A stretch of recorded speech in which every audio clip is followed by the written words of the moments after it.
All right. Good evening, Who That Nation. Welcome to the WDN Chatline Podcast. This is the host CB, and I'm here with the MOD Saints Uptown. Uptown, what it do, family? Yo, what's up? What's up? Let's get it, man. What's happening out there? Okay, not much, not much. Who That Nation. I hope you guys have had a wonderful start to your work week. Up this way in the Carolinas, man. It's real rainy, getting a piece of that hurricane. So I'm just sitting here chilling, cool, off day. Y'all But be safe up there, man. Be safe up there, bro. You heard me? oh yeah, appreciate that. So Who That Nation, man. As you guys know, the Saints suffered another loss, this time to the Buffalo Bills. The score was what, 28-19, something like that. But Yeah, I think it was 30 something. Wasn't I think they scored yeah, 30 points? 31. 31? Yeah, Yeah, 31-19. So yeah. yeah, that's pretty much how that went. We'll get into details in a few minutes. But first, let's go ahead and get to the chat. And that's the chat. Continue just to pop up. We'll highlight your comments. Shout out to the OG Jerry. What it do, fam? What's up? What's happening with you, Junior? Okay, and like I said, you guys' comments will be read, so don't be afraid to comment your thoughts and opinions. Oh, so MOD, man, where you want to start at, man? I guess we can hop on. I guess we can hop on the offensive side, man. We start with Spencer Rattler. I will say this, just as far as the loss in general. Loss in general. Once again, I'm gonna keep saying that whether we get on the run or not. My expectations, as far as a win-loss column, I didn't have us doing no type of division compete or nothing like that, or making the playoffs, NFC noise, and all of that type of stuff. We're in a rebuild mode, and I hope everybody has came to grips with that. But if not, I mean that's on you. But every team had to do it at some point within their franchise history. You look around all sports, every team has hit that reset button. You got to do it. So that's just where we're at right now. The only thing that I say right with this season will not be judged on wins and losses. It will be judged on growth and potential.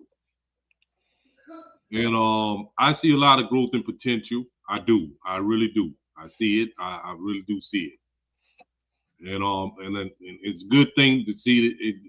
If we see it late, then that's not good to see it late. But we seeing it early, and we gonna get into that in a minute and stuff. As far as what we see. But we just wanted to talk about what our expectations were and this, that, and the third, and we'll break down the game and all that stuff in a minute. Fast. Okay, so I guess we can start on this offensive side. Go ahead and get things rolling. So basically, I'm gonna read some stats. I see Crash Ford just rolled up in the building. Who that to you, fam? What's going on, Tyra? And What's Miss happening? Aurora. Okay, so let's go ahead. I'm gonna go ahead and read the stats. Spencer Rattler, 18 to 27, 126 yards, one TD, no interceptions. And to also add to that, he also had 6 attempts for 49 yards rushing. So he was able to make something happen with his feet. Um, in the air, yeah, 27 times is a lot of throws. It really wasn't a lot of deep shots, but like I said, we seen how the game played out, and he was a part of. He wasn't the reason why we wasn't able to, come out on top. AK had 15 attempts for 70 yards, 4.7 yards a pop. Good running by him. Pretty Kendrick good. Miller, Kendrick Miller, 11 attempts for 65 yards, 5.9 a pop. And then I'm gonna end it with the receivers. Oh boy. I'm gonna just go Shaheed, 4 receptions for 47 yards. That's about typical for a wide receiver too. So I'm really not I'm really not about to just jump on Shaheed's throat. About 40, 50 between 40 to 60 yards averaging. That's about normal for a typical wide receiver too. But when you got this quote unquote number one guy, Chris Olave, 3 receptions for 20 yards, Mm-hmm. then that's an issue. So Yeah. Juwan had 3 receptions for 28 yards. Brandon Cooks had 3 receptions for 22 yards. MOD, go ahead. You started off for us, man. What's this offense looking like Okay. yesterday? To be quite honest with you, right, yesterday the offense looked pretty good for most of the team. Hmm. We were able to run the football. I know we didn't take any deep shots. It was pretty much a ball control type, game. And I knew it was going to be like that because Buffalo is weak against the run. That's a weakness of theirs, you know. But I'm gonna be candid about some things tonight, y'all. Some things I'm gonna say, y'all gonna think I'm crazy. Some things I'm gonna say tonight that you may not even like. But I'm gonna lay it down like it is, right? If Chris Olave keep having the season that he's having, we should look to either trade him this offseason or franchise him. You understand? Where he don't get no big contract because you're not playing your way into no contract. You are playing awful, despite the fact that he caught a touchdown and stuff yesterday in yesterday's game. Chris Olave has been stinking it up this season. Let's be for real. Okay? All right. And like the deep shots and the stuff that's going on with Rashid and all that, right? You know, they put this blanket bubble coverage and stuff over the top when they play against us. They're trying to negate our speed. Every team has done it that we didn't play, this season, which I thought speed was going to be an advantage of ours, you know. And I don't know what's going on with Olave. Usually cats turn up when they, around the time when it's about time for them to get to get a check, to get a bag. Hmm. And he's going in the opposite direction right now, you know. And I don't see why, these other guys not getting no run. I mean, we got Bailey, we got we also Mason. got Mason Tipton, Yup. you know, and then the cat that we had just traded for, the speedster that we got from Tampa Bay. No, Palmer. we didn't trade for him. Yeah, we got him off of waivers and stuff. I mean, if Chris Olave is not producing, what I don't understand is this: Kellen Moore got to realize that like you don't owe nothing to nobody on this team. You a new coach here. You understand? If they not doing what you need them to do, then bench them. You understand? You don't owe it nothing to them and stuff. You didn't draft them. You understand? They're not people that not part of your regime and stuff like that.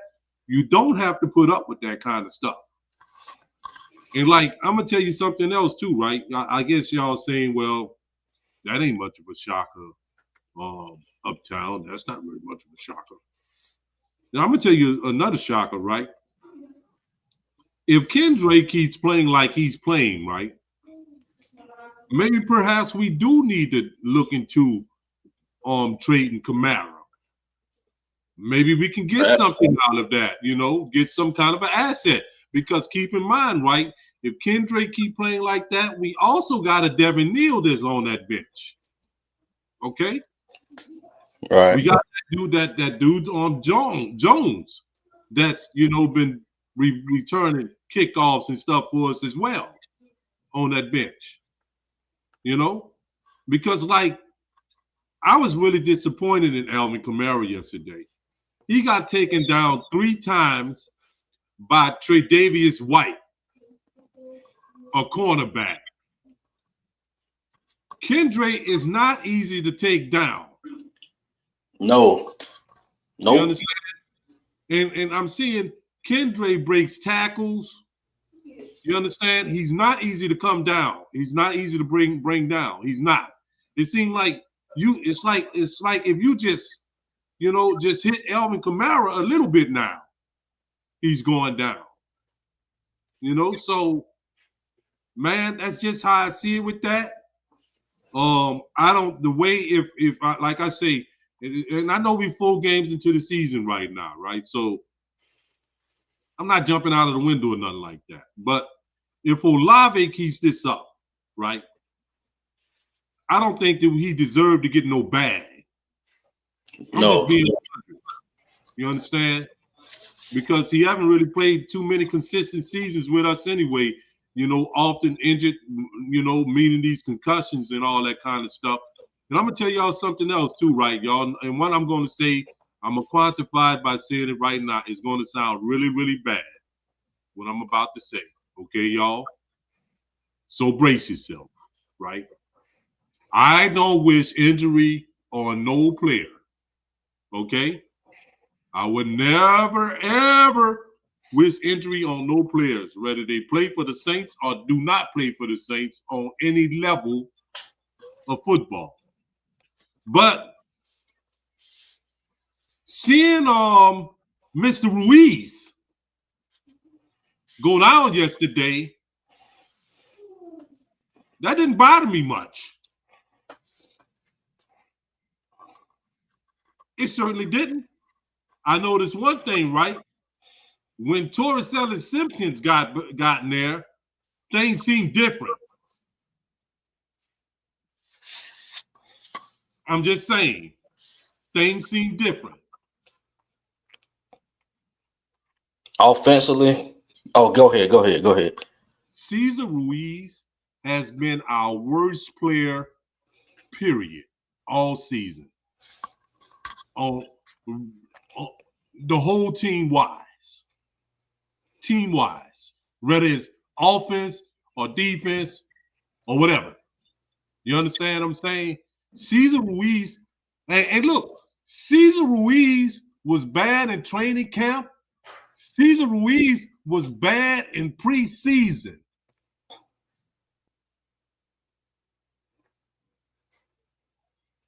So it was kind of a blessing when that happened yesterday to him.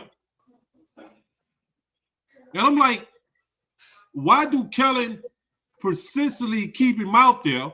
Some dude who you remember I just said earlier, CB, you don't owe nothing to nobody. You understand? Why Nope. you keep him out there, man? Bench his ass. Don't let him get benched because he got hurt. Bench his ass.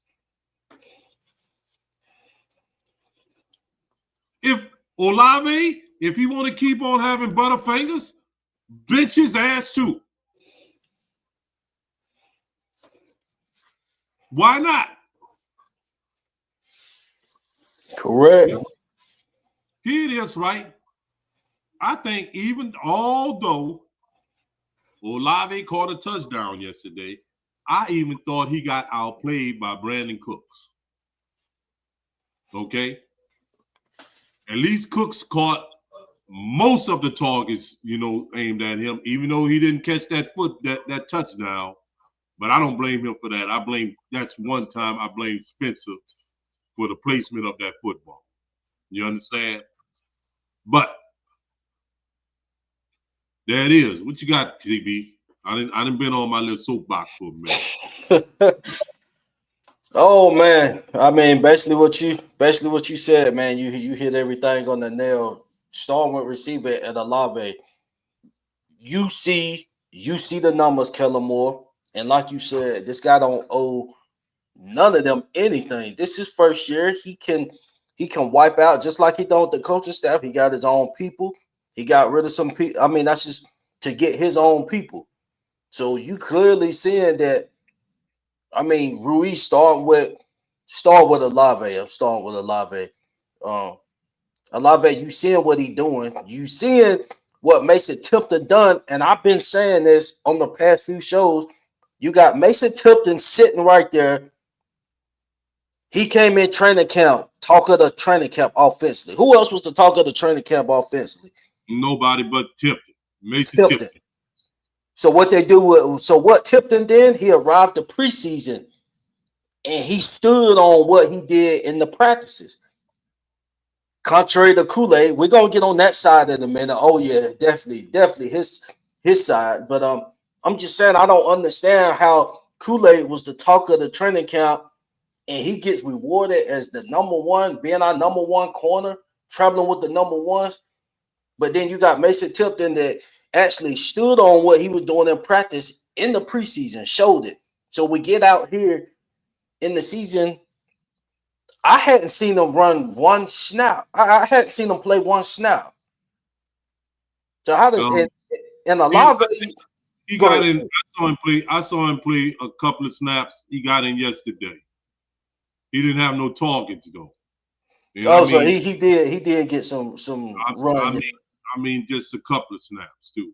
I mean, no, nothing, not even enough to get the water hot. But you can continue, CB. That's crazy. But yeah, he definitely. I mean, and then it shouldn't even took this long for him to even see the field. But you see what the situation is with Olave. Clearly, he not no number one receiver. So, Kellen Moore, you got a decision to make. You only got 2 to 3 more weeks before the when is the deadline? Week 8, week 9.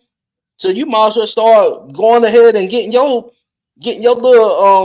little book going and figuring out what you want to put together to try to get us a draft pick. If we can ship Olave off and we can get a I don't even know what teams a give for Olave, but Kamara clearly with AK far as the elusiveness and stuff like that, those days is over. Just like you said, Uptown. As soon as he got hit, he was down to the ground on that third play. I know it looked like he kind of slipped when he caught that pass. It was towards the end of the game. I'm telling you, 2018, 2019 Camaro would have made that dude look like food right there. One on ones. As soon as he get hit, he going down. And like I said, I'm not bashing AK. He just at that he 30. So some things you're gonna start seeing from him to decline. But if we able to get some value for him, why not do it? And you got Kendre Miller that's balling. Kendre Miller, you clearly seeing who ran better yesterday. And I ain't trying to make it no comparison because AK is 30 years old. So we've been waiting for Kendre to compliment him for the longest anyway. We were frustrated with Kendre Miller. So yeah, it's about time Kendre stepped up. And now we seeing what production we can get with him. But with that being said, if he eating like this, you gotta. This is the perfect opportunity for us to get some capital before AK start really dropping, and then we ain't able to get nothing from him. Yeah, So and then man. Ruiz, far as Ruiz, I will put him in on the trade. See what you can get for Ruiz too. To be honest, Ruiz, Penning. I mean, whoever. What is you losing? First play of the game with Trevor Penning. First play of the ball game offensively, and this Mm-hmm. is this was a fourth round draft pick. Just bulldozed right past him. So, like, if you got guys that we can move around, if we ship off Trevor Penning, what is we losing? If we ship off Cesar Ruiz, what is we losing? If we ship off Chris Olave, what is we losing? What Mm-hmm. negative is that going to do with the team? No, nothing from nothing leaves nothing. Nothing. You understand? So, like, bro, look, and I really, bro, look, let me tell you something. It really pains me, man, to have to talk about Olave like this. It does. You understand? Because, like, I've been trying to go trying to avoid, talking about his performance, because a certain part of his performance, and lack thereof performance has been related around him, getting the concussions and stuff, as far as him being a New Orleans Saint, you know, Right. unfortunately. But what I'm seeing now, it seems like it's sometimes it seems like there's no lack of effort, concern, with the whole thing. And other times it seemed like there's no connection between him and Spencer, you know. So I'm like, now I don't know, maybe that's something that they need to work out, a few reps here and there, after practice and all that kind of stuff, you know what I'm saying? But I don't know, bro. You know what I'm saying? All I know is this, right? Is that, and another thing too, right? This has been something too that I've been seeing a consistent thing that's going on, and I hope you break it right, man. You and your silly ass play calling, bro. You know, I don't remember the 2 point conversion. I mean, you bring in the two tight ends. First we brought them in. I don't know if you remember that sequence. We brought in the two tight ends. They went in motion and stuff, towards the left of the field. And it was so much so that Buffalo called a timeout. Remember that? Mm-hmm. They couldn't figure what was going on. So then we came in, we run the same play again, right? I don't know if y'all remember this, anybody that's listening, right? But the same play, out of the same formation, only for him to run a quarterback sneak with Spencer. Why are you running a quarterback sneak with Spencer and Kendre Miller getting 5 yards a carry? Dudes ain't even they are not bringing the first dude is not bringing down Kendre. Or here it is, right? We got Stool out there again. The dude is 6'8". Just throw it up there. You understand? I don't understand that stupid. It seemed like every game he run about 3 or 4 bonehead ass plays that you like. Why did you run that? What sense does that make? What were you trying to accomplish by running that play? Now, I don't know if that's, I hope that don't become a pattern. Because like I say, right, we only 4 games into the season. I'm not willing to pass judgment on this coaching staff yet. Okay? We only 4 games in the season. And I know how bad everything has looked out there, y'all. But keep in mind, this man has never been a head coach. Right. Okay? And it's only 4 games into the season. But still in all, I'm gonna talk about his dumbass play calling though. Right. I am gonna talk about that though. You understand? And he need to get that together and stop calling asinine ass plays in bad situations. You know? Right. And that's just keeping it real. Now, You boy, I definitely. can't wait. I can't wait till we get on that other side of the damn football. Ooh, boy, I can't wait till we get over there. We That's we pretty, can get there. that's pretty much all I have to say. Oh, let me say this too, right? Because I don't want to leave this segment without saying this, right? Everybody that's listening to me, right? When the season started off, and I'm being 100, I thought that we would lose games, and the games that we would lose will be related to poor quarterback play. Okay? In the 4 games that we have lost this season, I do not contribute near one of them to poor quarterback play. Now one of them. Fact, as a matter of fact, I'm gonna tell y'all this, right? I see Spencer Rattler growing in front of our eyes. He's growing. You understand? As of right now, I consider Spencer Rattler to be the best player on the Saints team as of right now. And I dare anybody to challenge me on that. I dare anyone to challenge me on that. Whoever Spencer disagree, I can put the link in the comment, and we can just take 5 minutes and Spencer figure this Rattler out. is our best player right now. No doubt about it. No doubt about it. So, and with that being said, let's get over on that other side. Let's roast that shit. Let's get it on. CB. Rattle it off, bro. Let's do it. Right. Okay, so the defensive side of the ball, I'm gonna just oh I'm just doing this for the show's sake. I'm gonna just read out the numbers, then we can get right into it. So defensively, I don't even want to say this dude's name, but I'm gonna just start out with Carl. Carl, shout out to Carl. He had a sack, along with 5 tackles.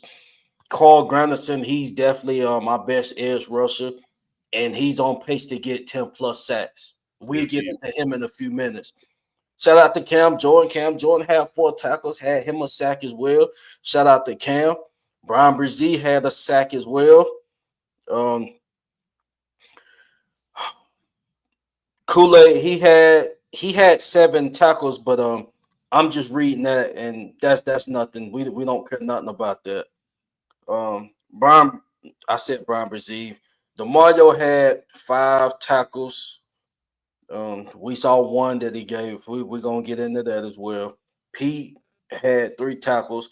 He had one great tackle. I don't forgot what situation it was, but it was a situational changer. But other than that, it really wasn't involved like that. Shout out to Jonas Sanker. He had first career interception along with 4 tackles.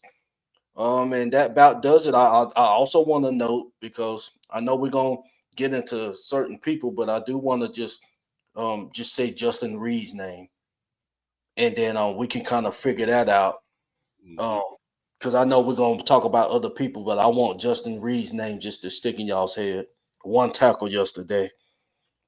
Mm-hmm. Jonas Sankir was our best player yesterday. Right. A rookie. A goddamn rookie. You understand? Kool-Aid McKinstry looks like dog shit. He can't cover a bed with a blanket. You understand? And I don't I don't see what all this stuff they talking about. This dude, whew, if I say it once, I say it 1,000 times. CB, every time some cat is the darling of training camp. Every time there's somebody that's old, just blowing training camp away. They come into the season and they look like poo poo. And that's now you. I don't even know if we should call you Kool-Aid, bro. Maybe we should call you Tang or something. You understand what I'm saying? I don't know what the hell we could call you, man. Because, the only people that play well should have fancy nicknames, McKinstry. You understand? Both you and Isaac Yadam looks like dog poo. Both of y'all do. And I don't know why he don't bench Isaac Yadam. If this old dude gonna play like that, and plus I think if he doesn't play a percentage of the snaps, we get a compensatory pick for your Isaac Yadam, which we could also benefit from benching him. I would rather see the rookie out there making those mistakes like that, Quincy Riley. Let him get out there and make those mistakes like that. At least Yep. there's an upside from him where you can say, well, he can get better, he can learn from that, he can bounce back. Isaac Yadam is who he is. He's Yep. not going to get better. It's a potential that he may even get worse, but he's not going to get better. You understand what I'm saying? They next week they should Quincy Riley should usurp him on the depth chart. No doubt about it. And when you see plays like what's going on with Demario Davis, right? And I don't like to say what I'm about to say, but those when you start seeing teams make those kind of plays like that, you know, it's almost like these people don't care. Like they don't care. It's almost like you checked out already, like or whatever, right? And maybe you deserve a chance, right, to go play with somebody that's a contender because you're up in age. We can go it on and get you up out of here, you understand, and allow you to do that. And let me tell you something else too, CB. Pete Warner is having a awful season. You know what I'm saying? He's having an awful season. I don't know if you paid attention to that, CB. Oh Pete yeah, Warner is having an awful season. I yeah. mean, interception hits you right in your hands, and you don't catch it. And there's a potential. I looked at on that side. That probably could have even been a pick six. You understand? Which probably would have swung the momentum of the game. Okay, that didn't work out. I'm gonna be 100 with you too, right, Mr. Alante Taylor? You are not playing well either. No bag for you. You understand? No bag. You're not playing well either. Anytime that there's a dog on rookie that's outshining all of y'all, you understand? That's a damn shame. And bro, I don't know if you noticed there was a sequence in the game, bro. Right after we scored, they got the ball and they gave it to Cooks. Plus 12, plus 15, plus 10, plus 12.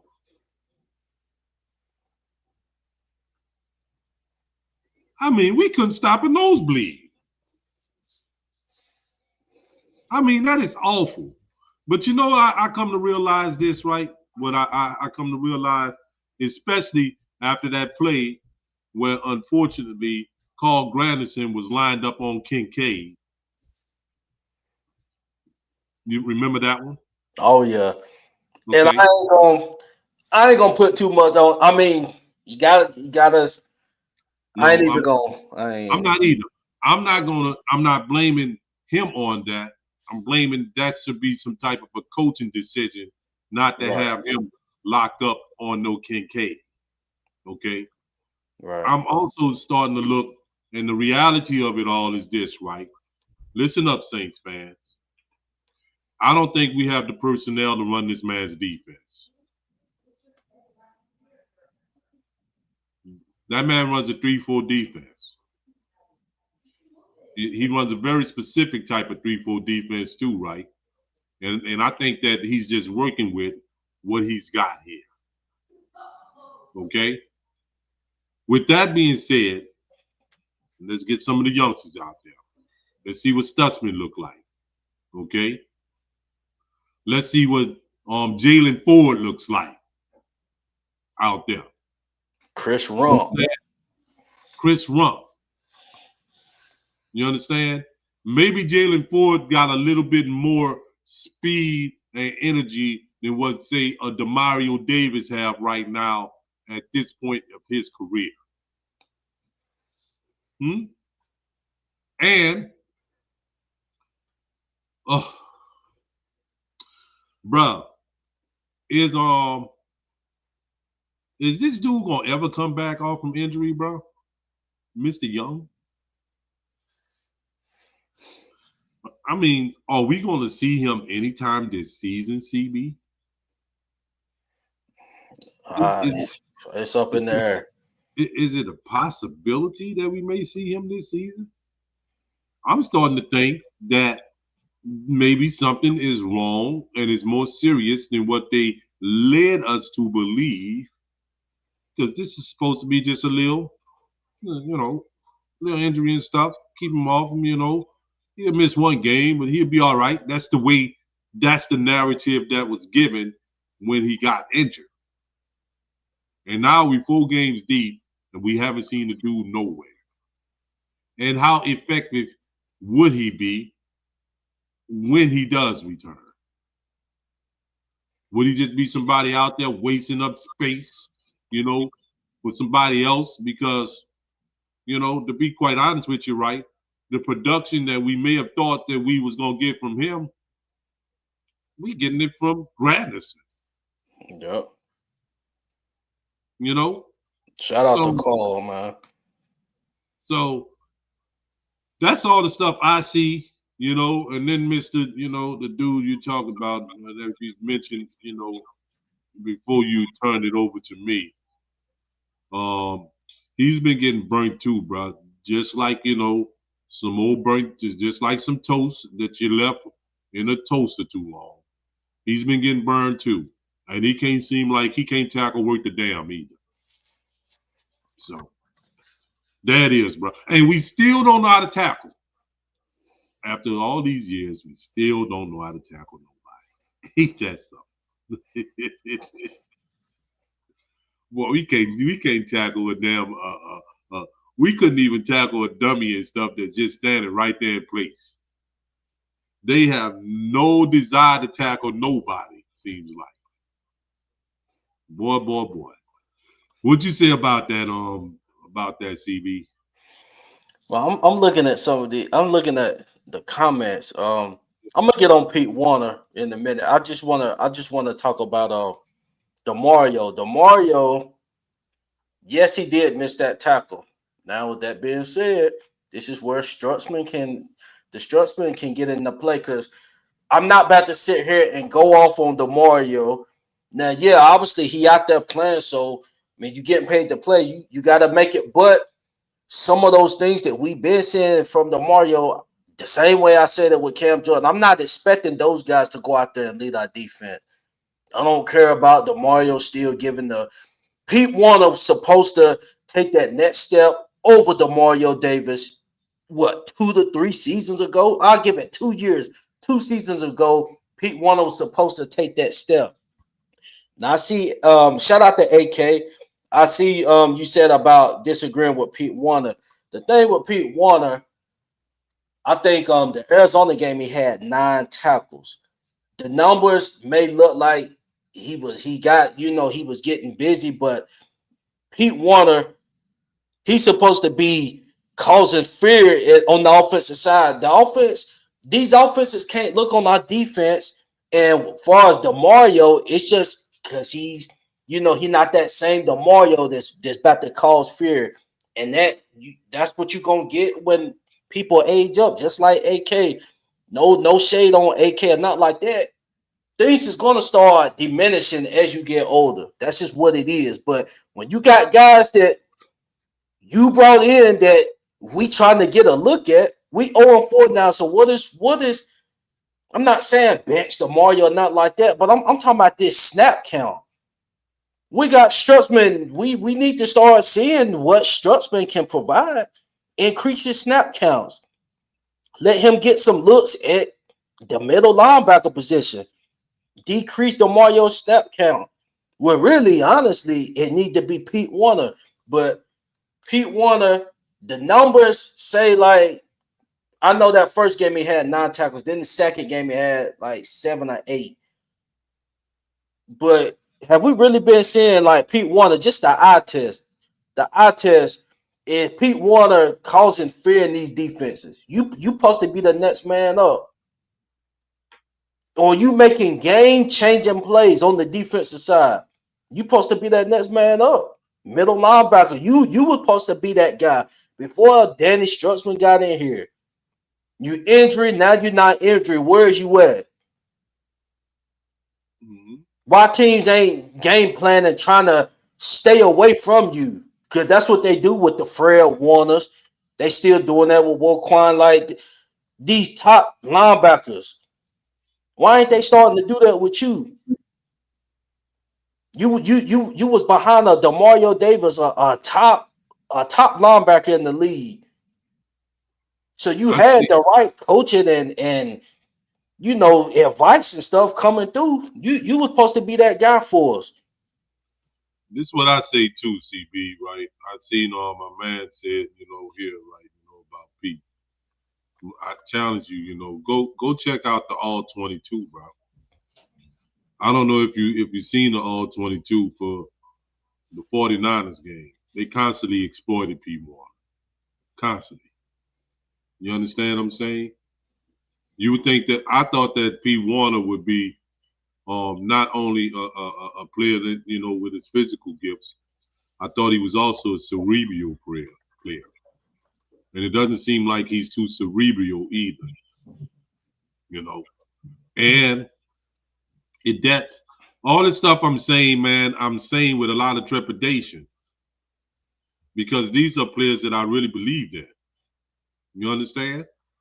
I believed in P. Warner. I thought that Kool-Aid McKinstry would be a good cornerback in the NFL. I really did. Right. You understand? So, like, I'm not saying this because, I'm hating on them. I'm looking at their poor production on the field. And we stuck, I think, for better or worse, we stuck with Kool-Aid, you know, unless Kool-Aid, I guess, stink it up a lot more than what he's been stinking it up. I know one thing, right? That the Saints, when the draft comes around, we need to be looking at cornerbacks and stuff too again. When that rolls around. And we need to start Quincy Riley Go ahead and put immediately. him in for Yadam. Go ahead and make that swap. Immediately. I will ask you this, Uptown. Yeah. Now, and I said it about Kool-Aid. Yes, Kool-Aid is out here stinking up the joint and stuff. Do you blame that? Do you put him getting thrown in the fire as the number one? Do you blame that on him or do you blame that on the coaching staff? The coaching staff, why you throwing him out there in the midst? Because his rookie year, he really wasn't even getting no run like that because he was hurt a portion of the year. He really didn't get no run. So just because he had a good training camp, that's why I've been saying from the jump, I was expecting Alante to be the number one corner, going with the number one guy since he done had a few years, under his belt, and you got all, fresh guy and Kool-Aid because he was injured a portion of the season last year. He really didn't get to play like that. So I'm looking at him basically in the same shoes as the Quincy Rileys and stuff. So why anoint that man? Why give him that? And now you're making him look like a fool. Let him grow and develop. Let him grow and develop with his snap count. And I'm saying once you've seen that, why didn't you make the move? When you got him out here 4 games in, out here getting smoked from jump. Curtis Samuel, vet player, about what, 30, 31. He out there eating them. He out there working them. Like, come on now, don't. What you're about to do is lose the man's confidence. You really about to take the confidence out of a young guy that still. I'm not gonna put the writing on the wall for Kool-Aid and be like, oh, this is a bust. He garbage. I'm not about to do that at this point. But the coaching staff should have been like, nope, let's go ahead.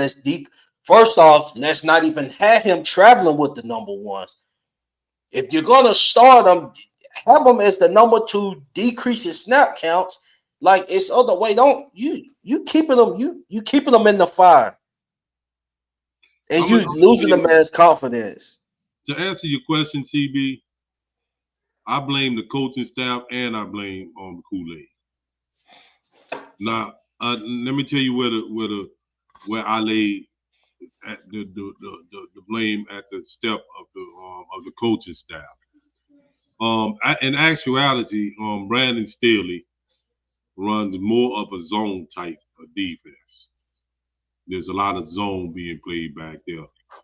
Whereas when we drafted Kool-Aid, a different coaching staff drafted Kool-Aid, and Kool-Aid was drafted to play primarily press man coverage because that's what they played underneath Dennis Allen defense.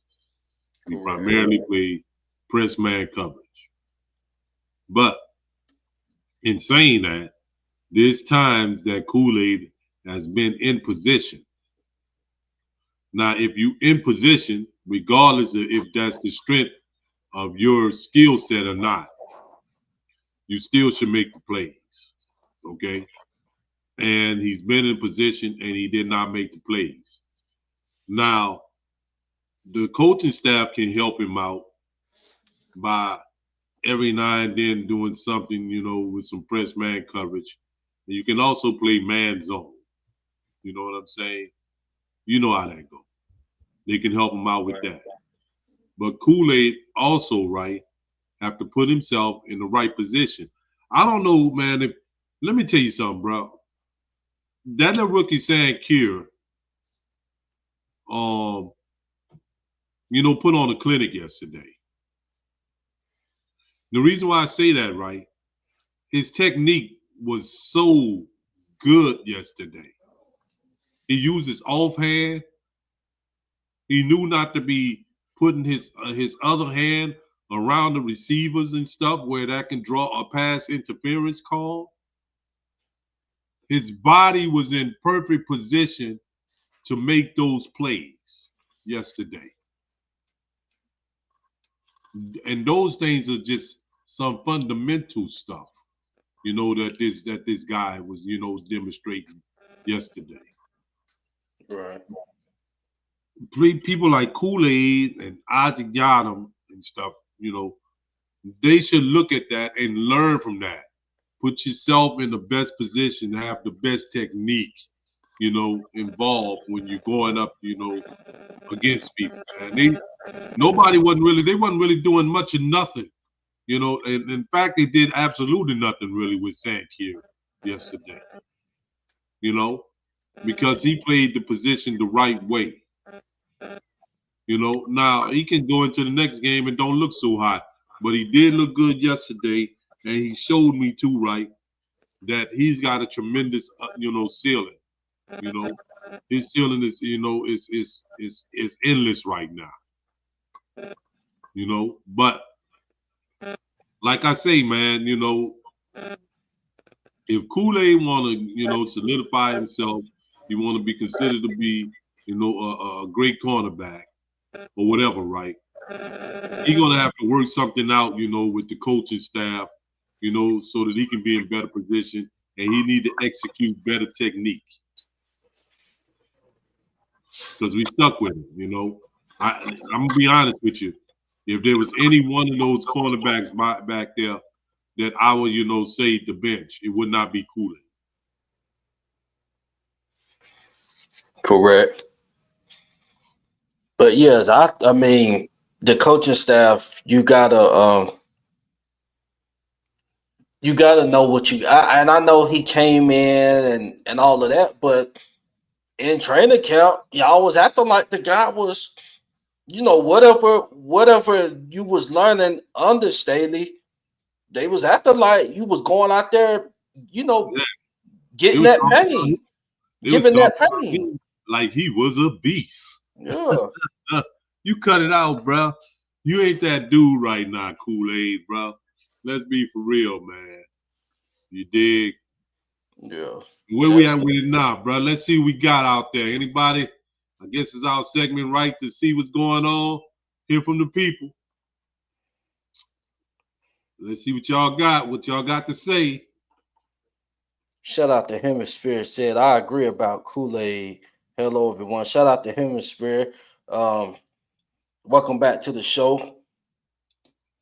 What's going on, Hemisphere? What's Okay, up? so What's up, scientists?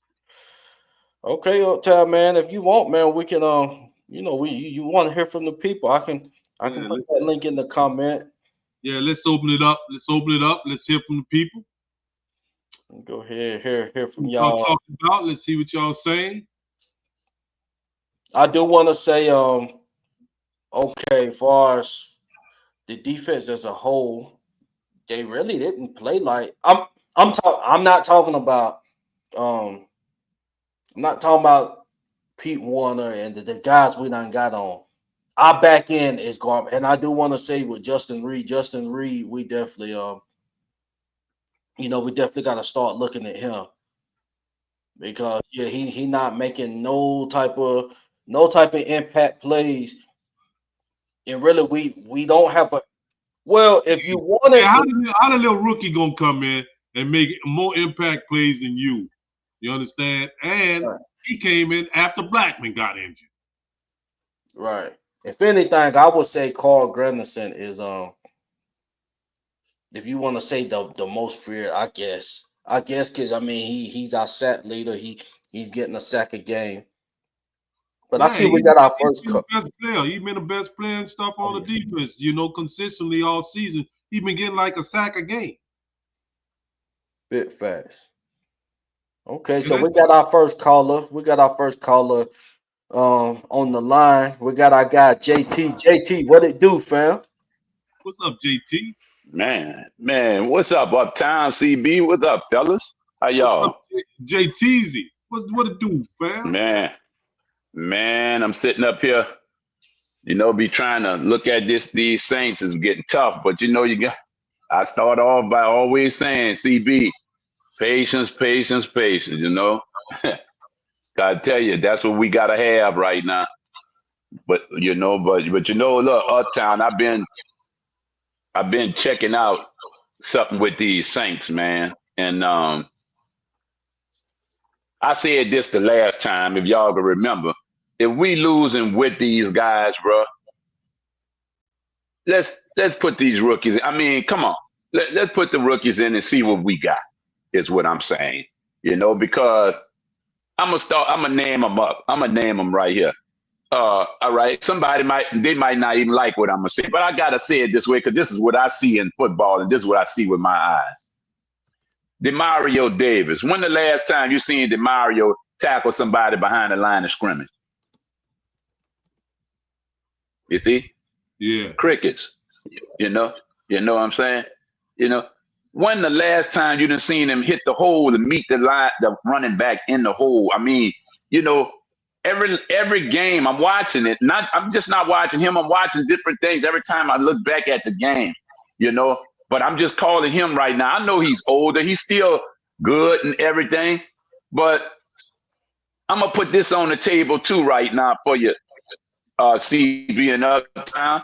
Y'all remember the play when the quarterback did a quarterback sneak for Buffalo, and he went Yeah. up the middle, Yeah. and now who you saw Demario go at him? Uptown, CB. That's a live player, just like a running back, right? Yeah. He's Yep. live. Why they didn't break him up, man? Why they didn't blow him up? Boom! Why they didn't blow him up? Well, I they mean, didn't they blow him. just kissed him. He almost broke it. I tell Yeah, you he why. almost broke it. He almost. I can tell you Hmm. why they didn't blow him up because you didn't see that fake that he put on Pete Warner. Yeah, I saw that. I saw that move he put on Warner, but then he came to the side where Demario was, and Demario just kissed him. And if he wouldn't have stumbled and, I mean, he wouldn't believe me. He could have broke that and almost went all the way. That's just one thing. I've seen a couple things dealing with that. But Pete Warner, man, Pete Warner is not no linebacker right now. He one of them, Pete Warner, I'm gonna go to Pete Warner. He's not a linebacker, man. I'm gonna just put it like that. He's just not a linebacker. He's too slow. You understand? And he's an arm tackler. I don't like linebackers to do that. Nah. As far as that secondary, because everybody in the sports family, 4-6, all the channels, everything, they were saying that's gonna be our strongest area, the cornerbacks.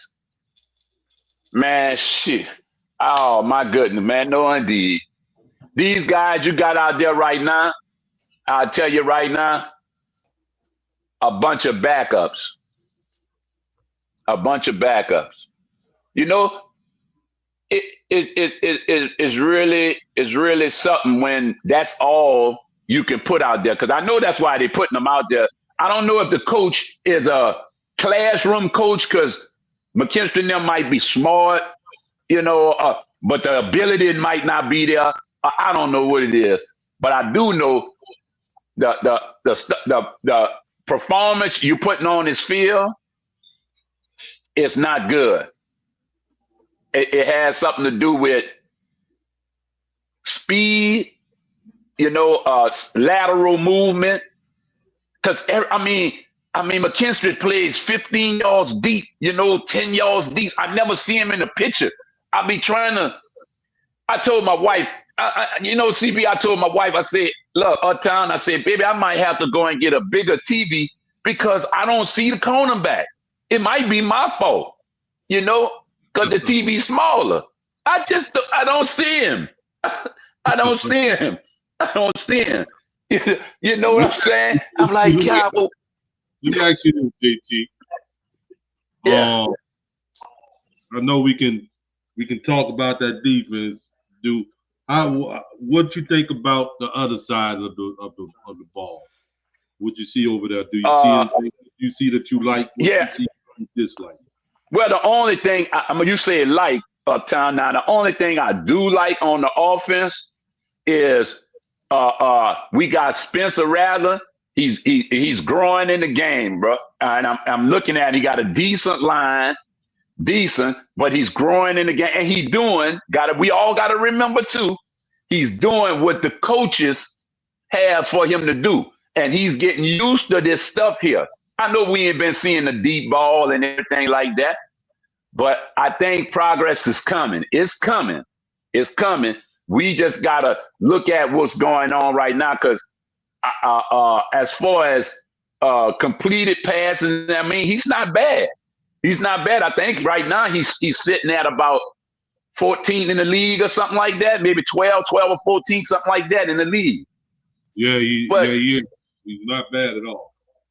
No, he's not bad, and you gotta go with that. All right, that's the spot I thought we was gonna be like just a little shaky at, because we trying to find somebody. Now,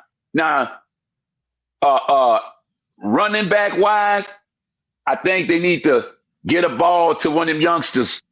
I know everybody say, no, Alvin still got life. He still got, all right, well then it's time for AK to go get his Super Bowl ring.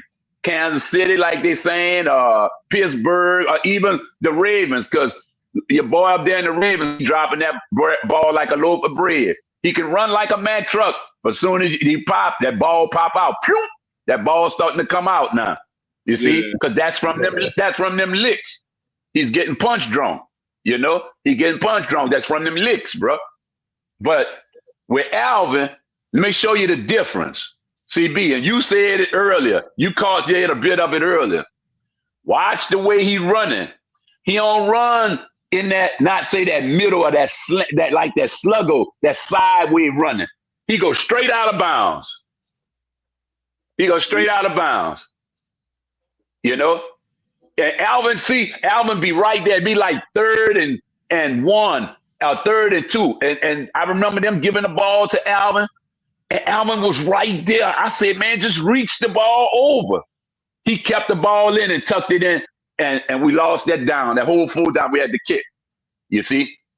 That's the stuff I remember from Alvin. Alvin used to hit that thing, and when Alvin hit that thing, Alvin, good and well, CB, Uptown, how many times you used to see Alvin run down that sideline? They show it all on the commercials and then cut it back in. Now Alvin going out of bounds, bro. Alvin going out of bounds. Say, look, bro, all said and done, this coach, and we said it last time, CB, this coach Uptown, he didn't bring these guys in. And these guys with these old subtle ways, he didn't bring these guys in. I'm gonna gauge him on his draft this year and free agency. Draft page. Plus, next year is a big year for us, because all of what you see now, that's all veterans. I can guarantee you right now today, they won't be on this team. Everybody gonna be. I hear you, brother. We gonna let some other people come up. You understand and all that, right? Well, y'all go ahead. Yeah, yeah. Y'all go ahead and right, right. Well, y'all go ahead and I just want to say this one thing too, Uptown. And let me tell y'all, I don't like to discourage nobody, but JT be trying to talk with facts, bro. Watch the football games with these punch spreads, bro. How that happens like that? And I'm gonna leave y'all alone, bro. I'm gonna leave y'all with that. Yeah, y'all don't know how that happens like that. Yeah, but that's football. But how they how it happens like that. But anyway, I'm not a gambling man, and I never gamble on the food, and I gamble on myself. All right, so look, I'm gonna leave y'all alone for the night, bro. I have a bunch more, bro, but I sit up here and mumble to myself about it because I'm just that mad, you All know. right. So We appreciate you, brother. yeah, but I'll get to y'all, bro. Go ahead on and see if y'all can trade a live bit for a third or something, bro. I'll talk with y'all. All right, for Facts. sure. We'll take Who that. that? Who that, Who baby? that? Who that? Who that? Uptown CB? Yeah, you're right. All right, shout out to JT. Shout out to Oh, JT. okay, next up we got Hemisphere in the building. Hemisphere, what's up? Welcome What's back, up? fam. What's up, Hemi? What's going on? Who that, family? What's up, Hemi? Yeah, What you got on your mind? I'm feeling kind of encouraged about my team, man. Yeah. You know what I'm saying? They throwing the sauce on, still throwing the sauce on Rattler. Man, leave that man alone. Come on now, let's look back on that. What the hell did DA? Uh, what did he develop? Nothing but a damn code. He ain't developing nobody. All that time he was head coach, he ain't developing nothing. That's why you got Demario Davis. He's bowed out the damn door. You got all these young linebackers ready to play. I ain't got. Hey, I liking it. Stutson, that's going to be your middle linebacker for years to come. Sanker, he done cemented his spot. You, that man ain't coming off the field. He already made a play. They got some dogs in the wings. They just need to move on some of these vets. They got to do it. They got to. They've been there too long. You Who's know the what I'm main saying? one? Who's the main one you think we should move on from, Hemi? It's time to move on from Demario. I'm sorry, but it is. It's time. Got to move on from Warner. He's got exposed several times in college. He was right there when that man was talking about that quarterback scramble. He was in a position to make the tackle. He didn't make the damn tackle. Sanker too. That wasn't Demario. I don't know where Demario was at. I don't know if Demario and Warner is meant for a 3-4. Yeah. But I can tell you, Granderson is not meant to be a coverage linebacker. That's not his game. No. His game is to rush the passer. right. No. And that's how he got exposed on that touchdown. Why you got Granderson out there, I don't know. So the coaching staff is learning these players as they go along. You sit back and you watch them how they doing. Every week, yeah, they're going to be short. Why they just don't have it. But this coaching staff is doing an awesome job. Yeah. And I got on Hunt because he was throwing shade at Rattler. Leave Rattler alone. That man is a rookie. Miss me with that fifth round for Jazz, man. Miss me with that. What was freaking Tom Brady? Was it a Mm-hmm. sixth round pick? How Yep. many rings that brother got? We got So 7. so draft status don't mean shit. Excuse my friend. But it don't. It don't mean nothing. It's all about what you do with your opportunity. And you know something too, Hemi? We didn't talk about this, CB, but I think that this is something that should be interesting in noting. You understand? Because we talk about I did talk about, some of the play calling, with the coaching staff. But I do have to commend them for infusing some type of discipline into the team because we only had 4 penalties yesterday. So Right. yeah, I mean, We was you only see the penalized 4 growth. times yesterday, and that's that when stuff like that happen, that attributes to coaching. You got to give the credit to the coaching staff for that. You Yeah, know what I'm because you're gonna. The thing about it is, you got growing pains. You're gonna have that. That comes with a new coaching staff trying to learn the damn team. You know what I'm saying? Now, if we still having the same conversations this time next year, now we have a different conversation. But for right now, I'm dang on pleased with them. Yeah, they own 4, but you know what? They was competitive other than that Seattle game. That's I true. don't know what the hell happened in the Seattle game, but it is what And, it is. and in the first 2 games too, we was in a position to win those games or tie. Exactly. You know, Now, we can criticize Alave. Alave is thinking about his concussions. He already knows he's got one more daggone good hit on him. His whole career is over with. Right. But yeah. if you look at it and see what had they done, they bought in Valet, and they got that cat from Tampa Bay to come in and play wide receiver. Say they already know they're about ready to move on from somebody. I'm thinking maybe they're gonna move on from Olave by trading camp. I mean, trading deadline. I wouldn't be surprised with that at all. What has he done? He's been dropping passes. He hasn't been himself. He's hurting the team. You got to We go. appreciate we appreciate you coming up, Hemi. Hey, it's all good, brother. Appreciate you It coming up. is what it is, man. Just leave, gotta leave Rattler Any alone, last man. words? He's a young cat. He's still learning, man. That's all I'm saying. Leave that man Okay. alone. He doing what he do. Let him Right. do Okay. what he do. All We right, man. appreciate you, man. Who that? Hold that, yo. All right. Who that, Hemi? Appreciate the call. Shout out to Hemisphere. Shout out to Hemisphere. Who we Okay. got next? Anybody else? Oh yeah, we got a lineup. Next, we got scientists in the building, aka the scientists. What it do, fam? Oh, Who what up? that? Hey, what's good, brothers? Y'all can hear me? Yeah, we can hear you real good. All right, good, good. Who that? Who that?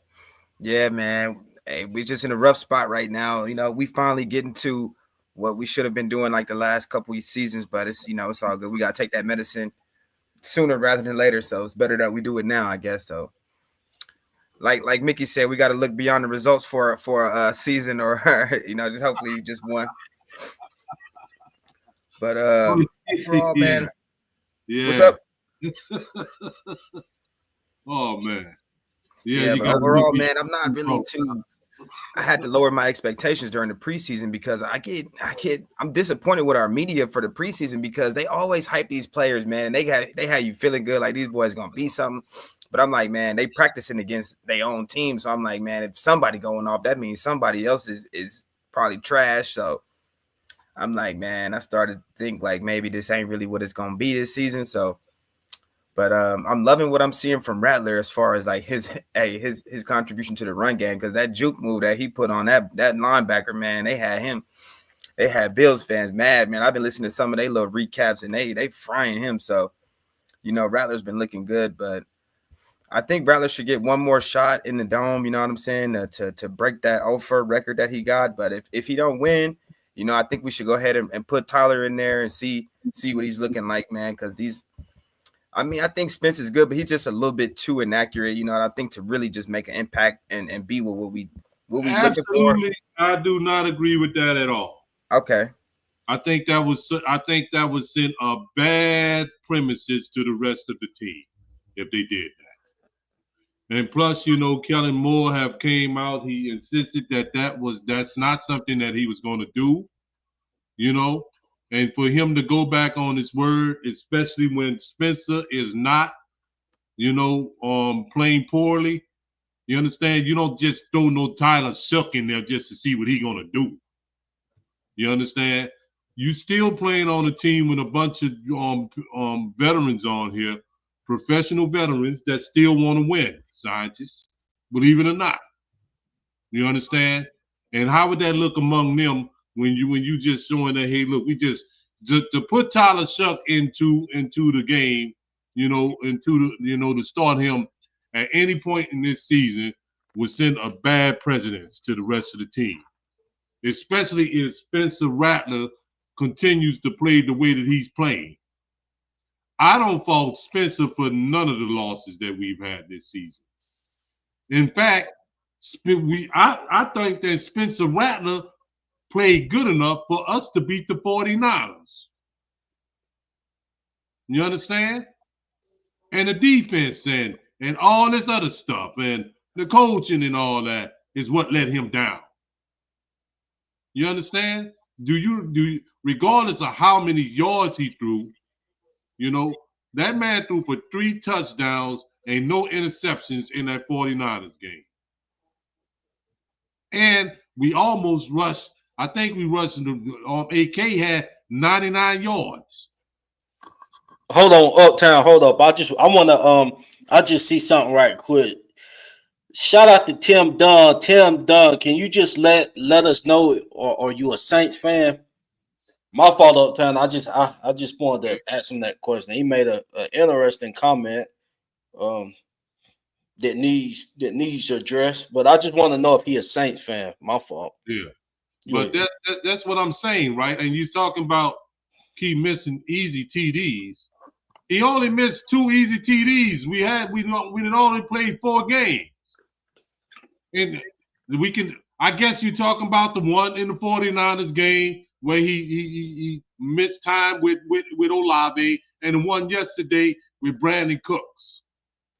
But if you're going to take and look at that, right, why don't you look at all the balls that Olave didn't drop by him? And other people then drop passes and stuff by him. You can't look at it as halfway full and halfway empty. You understand what I'm saying? And plus, right, here it is.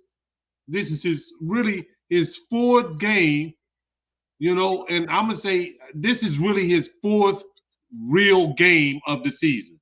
And the reason why I mention that like that is because, yeah, he played last season, but he played last season with a makeshift offensive line.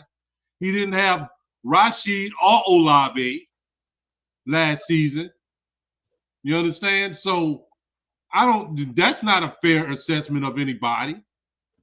And the times that he has had a decent offensive line, because the Saints offensive line been kind of decent this season so far, okay, and he had weapons and stuff like AK, Olave, and Shaheed. He has showed that he has done reasonably well, and he's been growing right in front of our eyes. I've seen Spencer Rattler get better every game this season. And if you're saying that you haven't seen that, then either you're not looking at it or you're just being critical of him because that's just the way that you felt anyway. Yep. I don't blame poor quarterback play has not been a reason that we lost no game this season. As a matter of fact, I'm going to say this again, what I said earlier, right? And I mean it, and I say this with my chest. Spencer Rattler has been the best player on the Saints team so far this season. Correct. Point blank, period. He only threw 1 interception. He fumbled.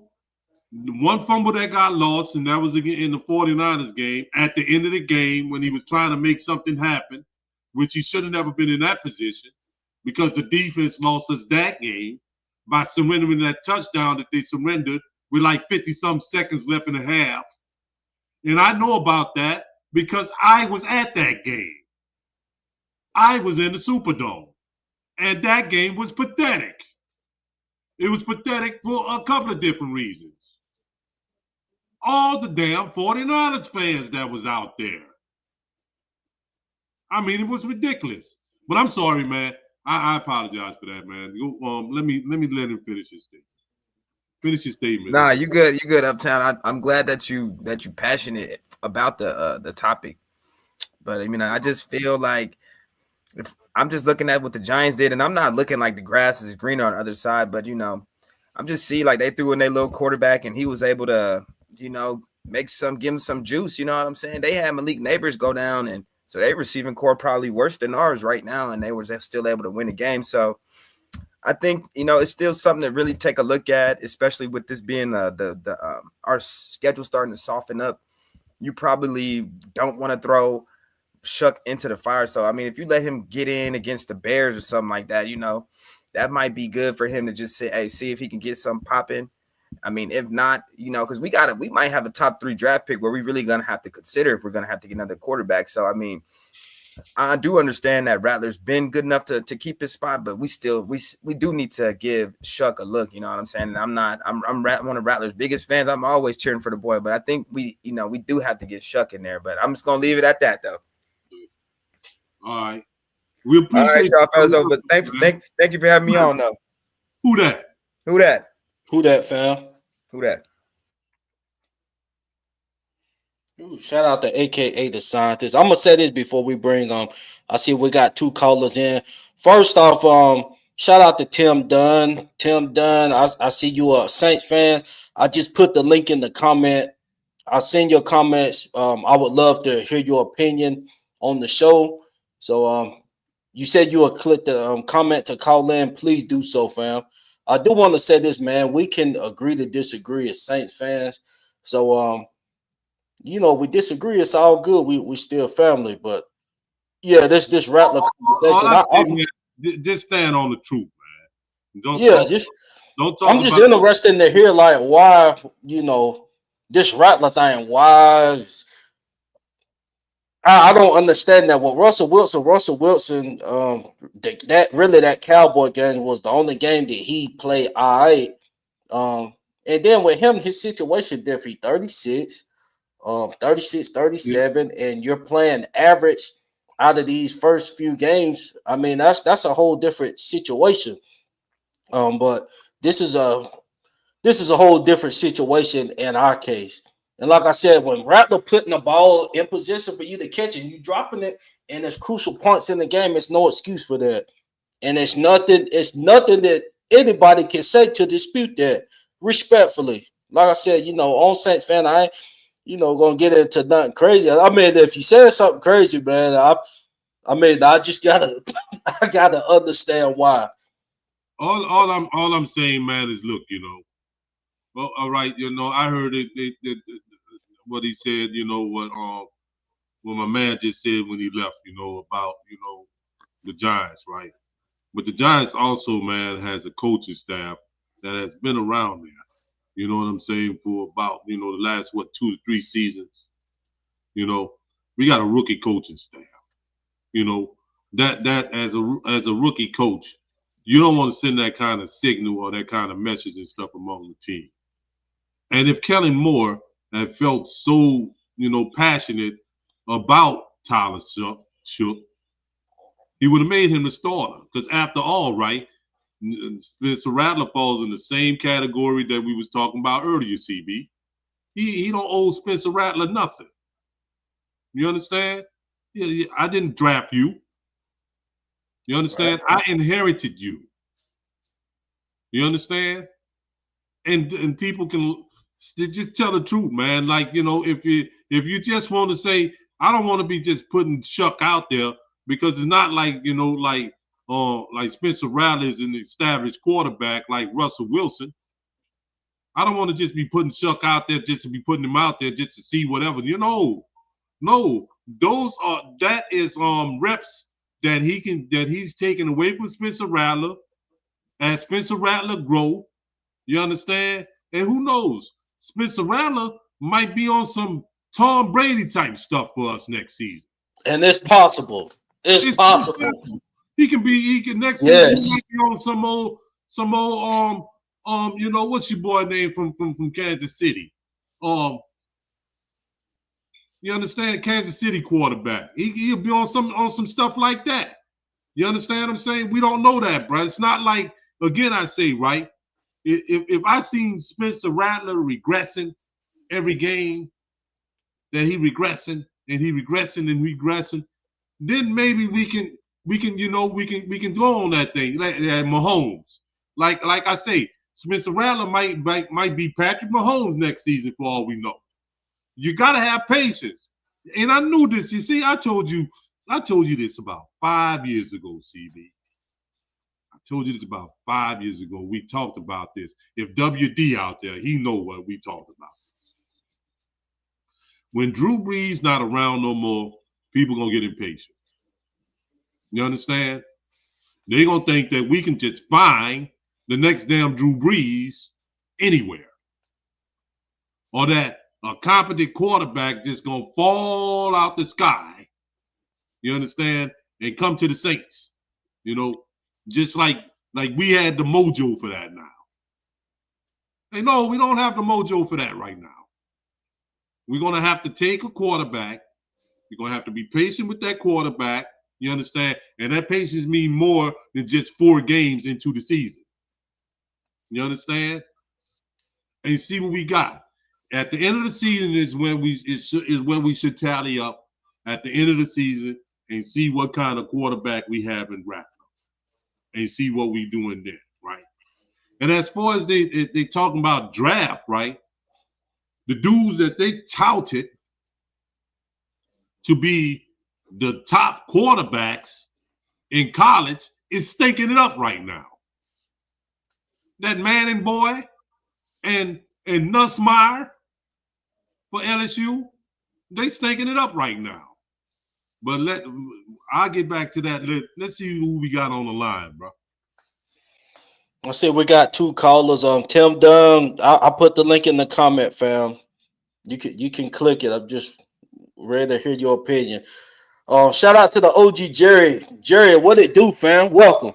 What up, What's CB? What up, Uptown? What's up, Jerry? What's up, bro? What's happening with you? What's up? What's happening? What's happening? Whew. Living life, man. Living life. These out is kicking my ass, but I'm here. Yeah. So what you say about the game, bro? What's happening? Oh man. Even though fellas, we are 0-4. But I am not jump shifting no damn team, bro. I'm staying with my Saints. It's who that for life. I ain't changing a team for nobody. I'm gonna ride with this. I'm gonna ride with this squad until I leave this earth. But until then, everybody, Uptown and CB, everybody in the chat, everybody need to stop down talking Spencer Rattler. That dude is playing his ass off right now. That dude want to win. And everybody talking about, oh, Rattler trash. He this, he ain't this, he ain't that. What you just got to do saying Uptown before I came on is patience. But see, these people, but some of the Who That Nation don't know the word patience. It's like they're in a microwave environment. They want things to hurry up and heat up. Spencer playing his ass off right now. I don't care if his record is 0-10. I don't care if his record is 0-11, 12, 13. I don't care. Rattler is playing his ass off as QB1. And I'm going to just leave it right there. We get caught up. Let me just say this right quick, 5 seconds. Jerry, this your floor. Go ahead. People, we get so caught up in, oh, this quarterback is this and that. The Saints was this and that. It's a team game. Like when it comes down to it, what Spencer Rattler's record as a quarterback? No, what was the team's record as a quarterback? He got thrown. You talking about you're gonna add those losses that he got thrown in the fire as a rookie. He didn't have AK in there like that. Your receiver, like people banged up. Like, we really gonna throw that on Rattler. Oh, he 0-10 or 0 whatever, 8 and 9. We really about to do that. Yeah, that's what they say, CB, and that's not how it operates, bruh. Hey Jerry, hold on. Let me ask Tim this, right? Tim, if you're listening, bro, right? Go ahead. You know, Go ahead, Uptown. other than the fact that we drafted Tyler Shuck at number 2, what else have you seen to suggest that Tyler Shuck is either a better quarterback than Spencer Rattler, or can do better than Spencer Rattler? Tell me what else. Show me what evidence, truthful evidence, imperial evidence that you can show me that would suggest such. And if you're listening, man, just let me know, and you're welcome to come into the show, to get on the platform and tell us that too. If you have time, we appreciate that. Just what else? I mean, is it just based on the fact that we took him second? He was a second round pick. I hope that that's not what you're just basing it on, because if you're just basing it on that, man, then that's some really, really bad information, or some really, that's a small bit of information that's not really important to be basing that on, especially when it's a second round pick, bro. Facts. Facts. You say you're tired of seeing Rattler lose. It's the New Orleans Saints lose. You understand? It's the entire team, bro. It's not Rattler. So I mean, you say you're tired of seeing Rattler lose. I mean, Rattler can't catch the balls that he throw to people, bro. You understand? Rattler can't block. You understand? Rattler can't run the football. Rattler can't call the plays. You understand? So I don't know, what you're basing on. I mean, if you look at last season, bro, Clint Kubiak, he kind of checked out, last season, like the rest of the coaching staff did last season. In fact, the whole damn team checked out last season underneath Dennis Allen, if you want to be honest with you. Yeah. You understand what I'm saying? Now you look here, bro. This is full. We only 4 games into the season, and you willing to panic, and you say nothing because I'm just tired of seeing Rattler lose. So then when Shuck come in and he start losing, then you're gonna get tired of seeing Shuck losing. I mean, what's it? It really makes no sense, man. I mean, what you say really makes no sense. But all right, but I accept your answer. The dink and dunk you're talking about, bro, it shows that you're not really watching the game. He got a dink and dunk. They putting shell coverage over the top against the Saints. They did it. The San Francisco, the Arizona Cardinals did it. The San Francisco 49ers did it. The Seattle Seahawks did it too. Yep. They're not allowing us to throw the ball deep. They know that we got a lot of speed at wide receiver. The league knows this. Yeah. And it doesn't help when you don't have a number 1 receiver either. No, it don't. I mean, the stuff you're saying, bro, really don't make any sense. What you much rather him do? Force the ball down the field and get interceptions? I mean, that's it, man. I'm not, I'm done talking with you, bro, because I see that I see what it is. I think you just got to go. You just don't like rap. You just don't like rap, bro. And I can't deal with somebody that, because you just don't like somebody.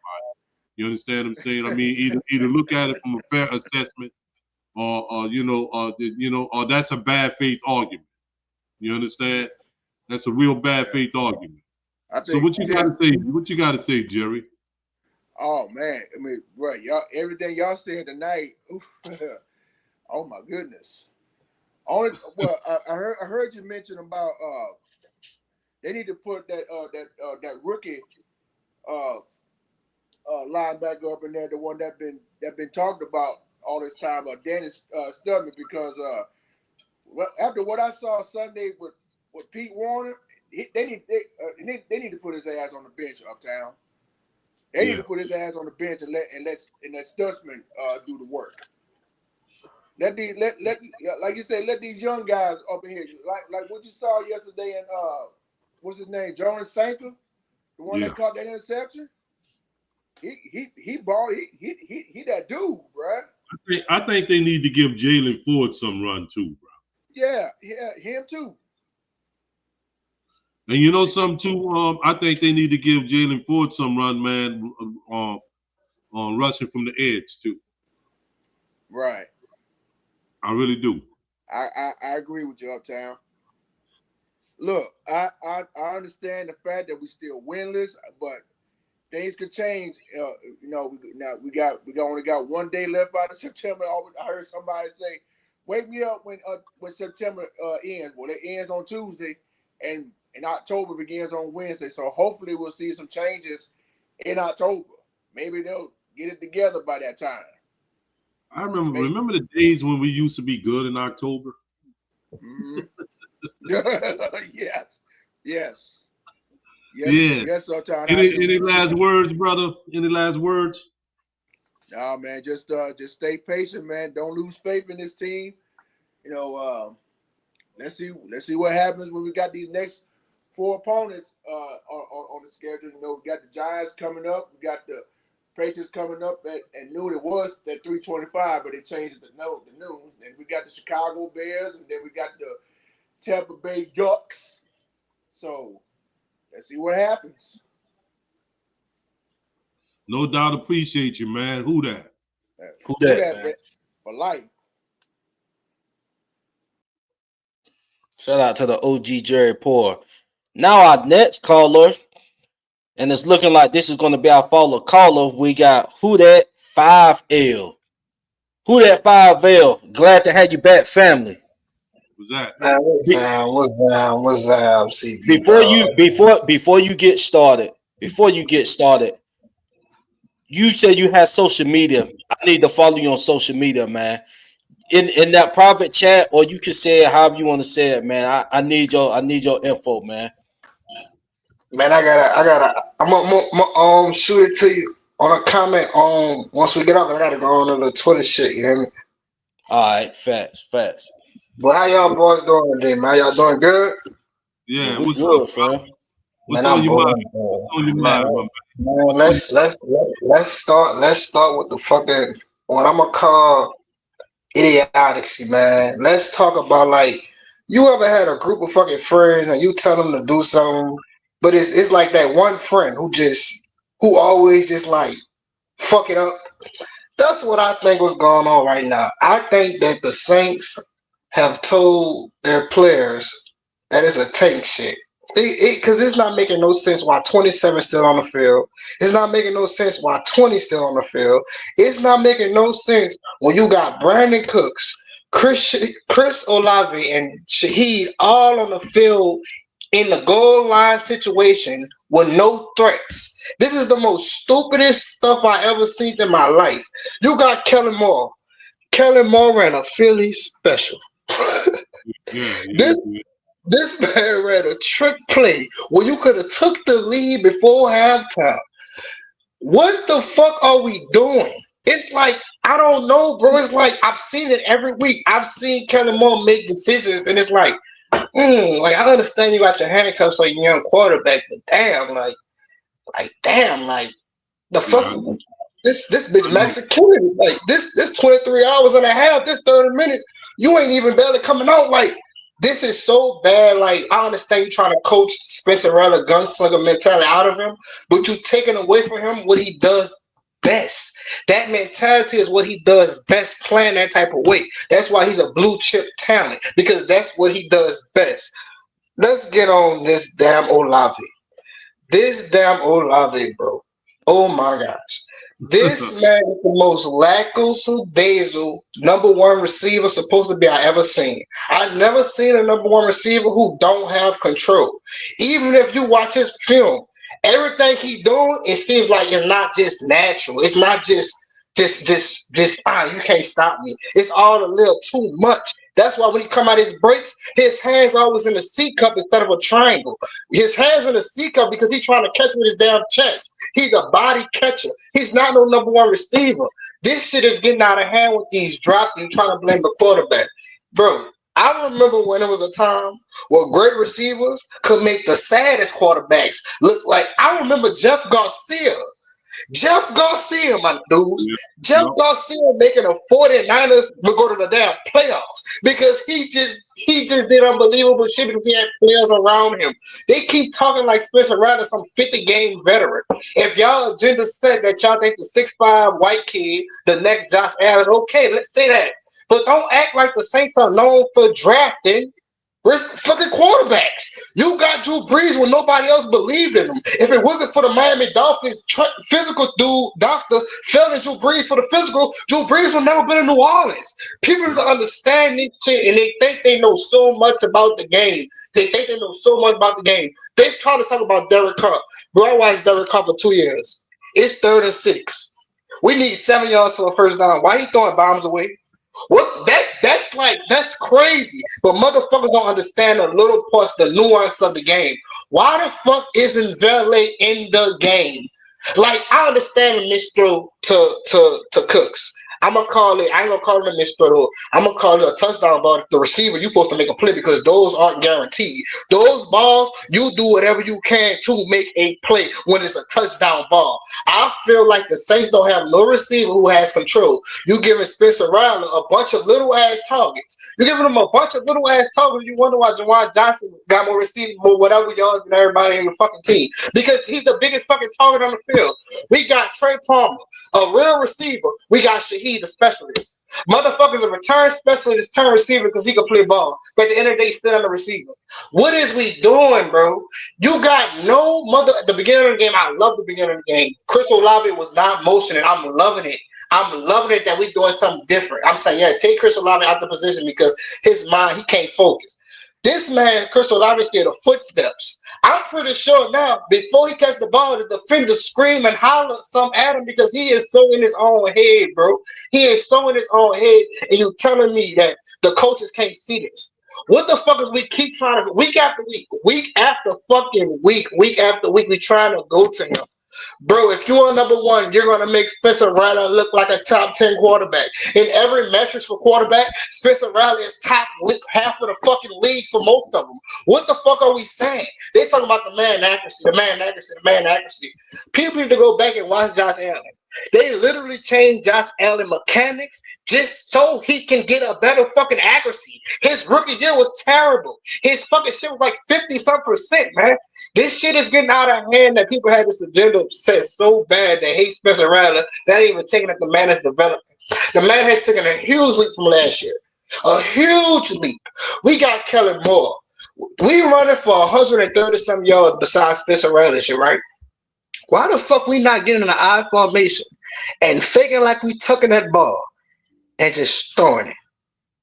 Yeah. This the type of shit that tells me you a great offensive coordinator, right? But every time I check, it's the head coach, especially if you're an offensive guru, to put your young quarterback in the best position. I am finding this strange, bro. The preseason, I looked at it like Spencer Rattler. He was taking like the starter reps, how they was treating him and shit. So they was doing like the baby shit, but they was like, not baby shit, but like doing like the simple shit, how they was gonna play. But I was always wondering. But now I'm starting to look at this shit like a sabotage job, bro. I'm starting to look at like Karen is holding this man back, bro. Last week against Seattle, you getting your ass beat before halftime. Bro, if you don't score, so big. You down 30 points either way go. Why the fuck is you sending Break Groupie out there instead of giving your young quarterback a chance to make a play? This the type of shit. This the type of shit that I could catch because I understand the nuance. Like I understand it, bro. I'm really feeling like the Spencer decision came from up top, bro. Like it was more forced from up top because up top because like, bro. Man, come on, bro. We could see Tyler already. Like, Tyler, when he got in to see, I remember his fucking leg broke. He just standing there like a motherfucking, like a statue, just standing there. Remember, got his shit broke. You cannot do that, bro. He's not fucking ready, bro. He's running in practice for 7-on-7 scrambling. Bro, this shit all started, bro. I remember, bro. This is my first time I'm watching this shit, bro, on everything I love. This, bro, the fucking media, bro, was talking about his incomplete passes in practice. Talking about, oh, they so close. What? What the fuck are we doing? What are we doing? And that's the problem. We have never been in this situation. When we was, I don't recall if Uptown, I need you to tell me some Uptown. Did the Saints draft Jake Delahome? Yeah, we did draft him. And you see what he did once he left the fucking Saints? He went to the Super Bowl with the Panthers. Motherfuckers just don't understand. They don't understand the shit my brain know, bro. Like, I'm really a savant when it comes to this shit, bro. Like, for real, for real. Everybody think that it's Spencer Rattler fault. It's not Spencer Rattler fault. Trust me. It's not. The team around him is average. Man, this is my first time in a long time seeing the Saints defensive end bend. I'm talking about a it's not generational how he did it, but I'm talking about as far as what he did is generational stuff. The 58 bend and got the motherfucking sack. I ain't see that shit in so long. I watched Charles Grant, I watched Will Smith. I ain't watched Patrick, so I ain't that old. But I seen some guys. All I ever seen was Bull Rush. Why the fuck can't the Saints get them a fucking edge rusher who has generational bend? We cannot keep getting these project ass players who will say, yeah, they're gonna be good for the city. They're gonna be good for the city. They're gonna be good for the city. They're gonna get along with their environment. We don't give a fuck about that. We need dogs. We need people who can play. We don't need motherfuckers who we gotta go on YouTube and watch their highlights. Be like, yeah, he could do this, he could do that. We need motherfuckers who we watch every week and we watch college football. They standing out. All this shit about the quarterback. What Kelly came out there and said today? Oh yeah. Spencer did great. Spencer did great. Man, Tyler Shuck ain't gonna get in, bro, unless the Saints motherfucking go 0-12, 0-14. I doubt that's gonna happen. Then the shit about they only talk about the bad when it comes to the 0-10 record, right? The whole time the dude, my boy James, put a record out. The whole time the 0-10 record, Warren Moon had that and Troy Aikman had that. And both of them turned out to be hell of a quarterbacks. That's what I don't understand with these people, bro. And I don't even feel like it's Who That Nation, bro. Because my grandma was Who That Nation. She didn't want to put me on back when you could tell get on the ramps and shit. This is before Katrina. This is way back. You see what I'm saying? This is what I'm talking about. A lot of these people not real Who That fans. There's a lot of Derek Carr leftovers, and there's a lot of Tyler Shuck fans. A lot of people not Who That fans because they're not thinking about the longevity, bro. When Aaron Brooks used to throw an interception and smile. They don't remember none of that. They just remember Drew Brees because they're not real fans, bro. They wasn't here before that shit, bro. They wasn't here 3-13. And then they act like Drew Brees never started 0-4. They act like Drew Brees never had 3 fucking seasons, 7-9. I was alive when Drew Brees played for the Saints. Yeah, he did good. But the same way that the Saints fans supposed to talk about Spencer Rattler, that's what the whole league thought about Drew Brees when he played for the Saints. I'm sorry to bust the fucking bubble. Everybody thought Drew Brees was an average fucking quarterback. We lifted him so high because we were Saints fans. Everybody in the fucking league around the fucking world thought Drew Brees was just another fucking quarterback. That's why people feel like he just overreached because he actually did. Nobody knew he was going to be that good, but his hard work met with his talent. He put it all on the line. This man, Spencer Rattler, put it on the line every week, bro. Every week, bro. And your coach not putting you in your best position to win, bro. And I'm sorry to say that. Why the fuck are we running Spencer Rattler like he Jalen Hurts for a 2-point conversion? Oh my gosh. This the type of shit that pisses me off, bro. This the type of shit that pisses me off that I feel like, man, you trying to sabotage the man on purpose. Like some of this shit just like why isn't 14 in the game? If you're trying to win, why isn't you got threats? When you put him in a game, yeah, you score a touchdown, but the man is in a fucking flanker position, tight end position off the fucking arm tackle. What the fuck is we doing? Like, what is we doing, bro? What are you trying to hide? Would you not trying to win? I mean, y'all, we ain't gonna win that many games. We're gonna be cool, but we ain't gonna win that many games, bro. We still get a top 5, a top 7 pick. They got enough fucking players who we could draft, bro. We need to go get a receiver, cut base with Olave, pay Shaheed 10 to 12 million a year, see if he won't stay. Cooks, let him be a captain in the locker room, valet your future, and hopefully you can get drafted guy Tyson from Arizona, because this shit is out of hand, bro.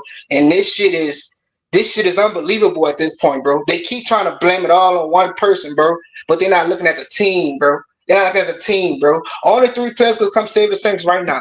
It's Patrick Mahomes, Lamar Jackson, and one and only. I don't like him, but I gotta say him. Josh Allen. Joe Burrow can't come save the Saints right now, or any other motherfucker in this league can come save the Saints right now with the Saints dealing with. Nobody wants to come play for the Saints right now because you don't got no receiver who can out. They want this man to throw 20% passes. Just throw the field. Put Tyler Shuck in, right? Y'all remember when it used to feel like when the Saints doing good and Taysom Hill decided to throw that post up the middle and they get interception? That's what these motherfuckers want to feel. They want to feel, just throw it up. We won't see it. We won't see it. It's a low percentage pass. You don't got no threats. You don't got no threats who gonna catch that for you, bro. Maybe hit 1 out of 4. That's not good enough. That's not good enough, bro. But motherfuckers won't see that shit and be like, oh, he's learning. Oh, he's learning. You're talking about the fucking yards per average. The man getting pressure in his lap in 2.4 seconds. Literally. The man has to do everything himself because he getting pressure right in his lap, especially from the fucking guard, bro. Especially from the guard position. Ruiz getting hurt. God forgive me, but that may be the best thing that happened to the Saints. That may be the best thing that happened to the Saints, bro, because that dude don't give a fuck about football, bro. This man be catching the motherfucking hallelujah. He be catching a hallelujah on an NFL game. Like, I never seen nobody who jersey faced the opposite way so much. He ain't taking his shoulder pads off, my G. His shit facing the wrong way because every time I'm watching, he's in the wrong way. He look out of position. Every fucking play, bro. Every play. Every play. And the coach, you told me the coaches don't see that? You telling me $10 million a year? You telling me you can't find a guard in the 3rd round who's strong, a guard in the 4th round who's strong? That's what the NFL all about. But no, y'all want to reach for motherfuckers with a UTSA who motherfucker never heard about. Y'all talking about something he bench pressed 225 46 times. We don't give a fuck about that, bro. We want to see what you gonna do on the field, not what they think you become off your metrics. If you ain't been balling, I'm pretty sure you ain't gonna start balling once you get into the league. Josh Allen was a motherfucking hyperbole. Josh fucking Patrick Mahomes been balling. Jaden Daniels been balling. Keller Williams, he look like Spencer. Like they got the same mold type shit. I don't feel him, but he got a better arm, more live. The Spencer shit natural too. But these people been balling, bro. They act like motherfuckers come in the league and just find success. Find success. That's not how it goes, bro. You gotta crawl before you walk, bro. Hey, man, we appreciate you, brother. You said all that. You understand? Real All shit, of it was facts too, bro. We appreciate you, man. You understand what I'm saying? Make sure, man, follow us, man. Come mess with us, bro. Come mess with us and stuff. You dig? You understand? Real shit. It's all good. It's all good. You hear me? For real, man. We appreciate you, man. Who that, All baby? facts, fam. No cap. All facts, no cap. Appreciate that. And I'm gonna get up. We appreciate that. Appreciate y'all. Who that? All right, who that, fam? Who that? Hey, man, look, just to elaborate on what he was saying about Delhomme, right? That season before that we got rid of Delhomme was a disgusting, it was an aggravating season. And if you was a Saints fan, then you know how that went. I think that season, we had 4 games remaining on our schedule. And the way that set up was that if we win 1 game out of the last 4 games on our schedule, that we will make the playoffs. We proceed to lose every one of them. If I'm not mistaken, I think the last game, I think I was in the Superdome. That may have been the last game or the second to the last game. And we played against the Carolina Panthers. And just like he said, Aaron Brooks was throwing the interceptions and stuff and coming off the field and stuff, laughing. Come to find out that Aaron Brooks is playing with a bad shoulder that he had to have surgery on, next season. And people was like, why didn't you go to, Delhomme? Which really made sense at the time. You know what I'm saying? But, we talking Aaron Brooks here, who's a seasoned veteran quarterback, who was thinking up the place. We ain't talking about like nobody like Spencer Rattler. You understand? And I concur with everything that he said. That was a good caveat, towards the end of the show, to be honest with you, CB. Facts. So, I don't know, man. You can't come after that. That was real nice how that laid down, man. I guess we can do our last words now, CB, I guess. Yeah, fam. You got any final thoughts, fam? My final thoughts is, man, Spencer Rattler is looking more each game. As each game go along, he's looking more and more like the Saints franchise quarterback. And I mean that too, right? Because if we can take and get Spencer Rattler, if Spencer Rattler plays himself into being a Saints franchise quarterback. That's somebody that we don't really have to play that much money. You understand? You know, in the meanwhile, and get some pieces, you know, around him to make it better so that we can be successful. You know, that would include draft picks and key free agents. Bit fast. I want to shout out to everyone that tuned in, man. We had this was a lit calling session tonight, man. Shout out to y'all. We encourage that. You know, every time we put that phone line open, man, just come chop it up with us. And shout out to everyone, the new people. Tim Dunn. Tim Dunn, you was a new person that showed up. Shout out to you. Saint Doug, I've seen you before. But yeah, man. Like I just want to say this, man. We can agree to disagree with stuff. Um, at the end of the day, Tim Dunn, you say you're a Saints fan. I respect you, man.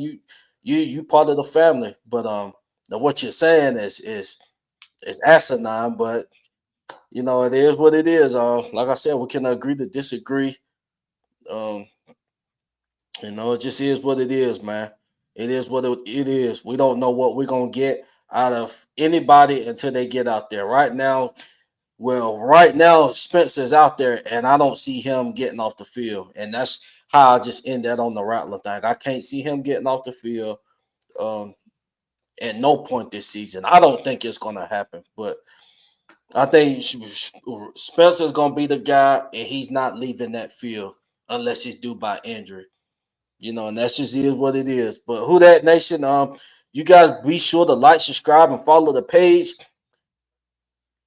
This week I will get back on Madden. I know it's been a 2 week miss, but I will be back. I promise you. This week I will be back on Madden. So you guys look out for that. And also And our upcoming preview show. Me and Uptown to get a date together for that. yeah. So y'all stay tuned, man, for our preview show, man, for the Giants game. We'll have it for y'all. Bit fast. So on that note, we appreciate you guys tuning in. This the WDN Chatline Podcast, and we out. Who that? Who that, baby? For life.